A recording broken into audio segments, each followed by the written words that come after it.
Hey there, lovelies. Today I want to talk to you about success. Success obviously is not a new term, a new word. It's definitely something that we are all familiar with. Most of us are evolved today to the point that we realize success is not this one thing. It doesn't equal more money, though it may for you. It doesn't equal more education, though it may for you. But success is something that is customized. It's an idea. It's a vision that we create in our own minds, in our own selves. And ultimately, success means this level of contentment of reaching a goal that we set out. That's pretty much what success is.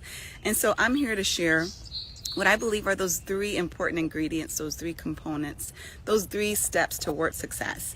I'm not here to tell you that they're independent of each other, because I don't believe that they necessarily are. They can actually positively influence each other in a phenomenal way as used appropriately. But I do believe that all three are very important in reaching success. So I believe those three important ingredients to success include, of course, your potential, your effort, and opportunity. I've heard others say, where opportunity meets preparation.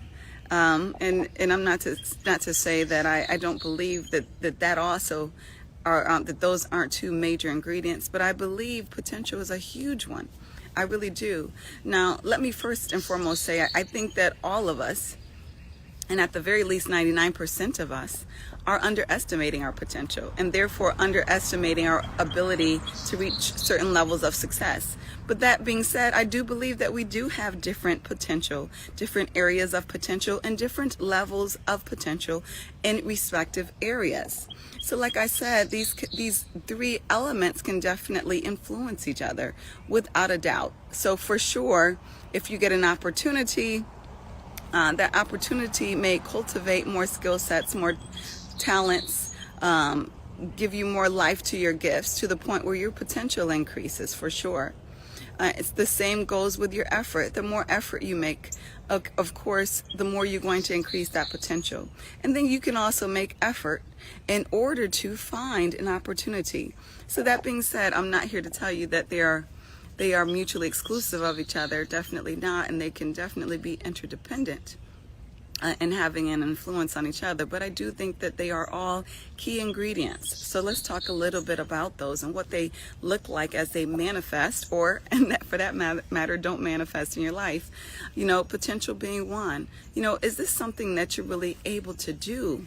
Do you have the capabilities, whether it's one, do you have the gifts? Was this something that you were just born doing, knocking it out the box? That's what potential looks like. It looks like gifts, or it looks like talents. And those talents are those things that we can develop, those skill sets that we can build, for example, whether it's writing or playing basketball. These are two things that you could be born with a significant number of gifts that are going to give you an advantage. But these are also things that we can build talents toward, right? These are often things that we can do better in our own accord by practicing. Build those talents around it that in turn increase our potential. Now, some people may say, if you're born a certain way, you probably aren't going to have the potential to do this. If you're born with X or without X, you're probably not going to have the potential to do Y.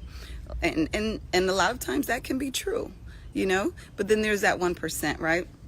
So basketball, for example, most of us believe if we're not born to be at least 6'2", okay, we need to strike basketball off of the goals. And then you have an anomaly come around, once every maybe 50 years, we don't know, a Spud Webb who's dunking and doing all these miraculous things at about, I believe he was about 5'6", something of that nature, who's totally going to defy nature in every single level. And that's what God does, right? Sometimes he's going to surprise us and be like, whoa, I didn't think I could do that.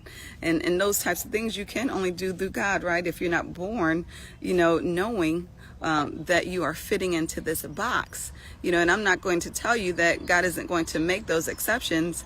And what is often is going to be required is for you're going to need to hear from him closely, right? To tell you, are you the exception to the rule? But that being said, you're still going to need that potential at the end of the day, whether it's lining up in a preparatory way regarding that success that you're going after, or if it's something specifically God said, you know what, you're an anomaly, but you're going to do it. You stutter like crazy, your articulation isn't there, but I need you to be a public speaker for me. We've heard time and time again that story, and it happens. So God has the final say over potential, but again, you have to have that potential in order to have success. Secondly is the effort. You have the potential. God blessed you with the gifts.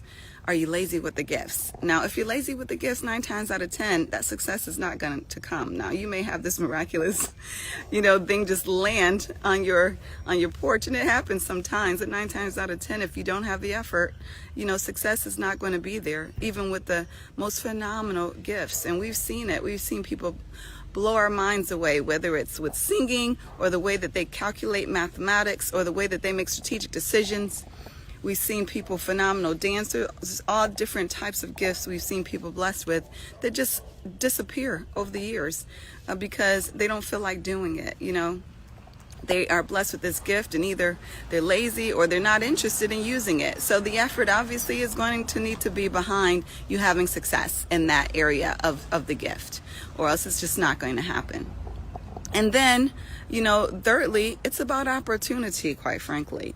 And this is something that a lot of us, we don't want to talk about. We want to believe, everybody has a fair shot, And it's just not the case. I'm not going to tell you that life is fair because I would be lying. I don't believe that, but I do believe we can work hard. We can hustle, to create our own opportunities. And we can definitely work hard and put that effort toward finding opportunities that's going to increase our opportunities for success, right? But I'm not going to tell you that everybody has the same level of opportunity because I just don't believe that.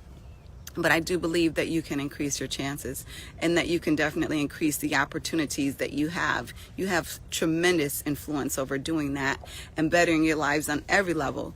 Again, going back to what I said earlier, that potential is phenomenal because it is something truly you can feed into. There's limits to it, but you can increase it. And the first thing goes to removing the limits that don't exist. Don't create imaginary limits on your potential. Don't create limits that God has not created on your potential. You have to feed yourself, with that positivity, with those positive affirmations and expectations, and that's going to significantly increase your odds. But again, those 3 ingredients are what I see as you having success in anything. Number 1, the potential. Number 2, the effort. And number 3, the opportunity. So I pray that you be blessed and that you receive those 3 ingredients where your success lies for you. And that you make it happen, whatever that is. Have a blessed day.